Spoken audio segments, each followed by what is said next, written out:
ಮಾಜಿ ಸಿಎಂ ಬಂಗಾರಪ್ಪನವರ ಪತ್ನಿ ಶಕುಂತಲಾ ವಿಧಿವಶ, ಕ್ಯಾನ್ಸರ್ ಚಿಕಿತ್ಸೆ ಫಲಿಸದೆ ಮಲ್ಯ ಆಸ್ಪತ್ರೆಯಲ್ಲಿ ನಿಧನ. ನಾಳೆ ಸೊರಬದಲ್ಲಿ ಅಂತ್ಯಕ್ರಿಯೆ.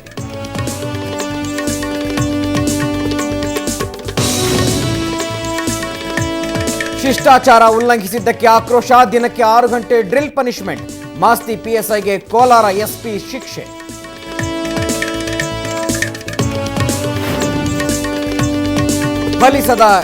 ಫಲಿಸಿದ 2 ದಶಕಗಳ ಹೋರಾಟ, ಸುಪ್ರೀಂ ಕೋರ್ಟ್ನಲ್ಲಿ ನಡೆಯಲಿಲ್ಲ ವಿರೋಧಿಗಳ ಹಾರಾಟ. ಆಯ್ಕೆಯಾದ 21 ವರ್ಷದ ಬಳಿಕ ಪೊಲೀಸ್ ಇಲಾಖೆಯಲ್ಲಿ ಕಾಯಕ.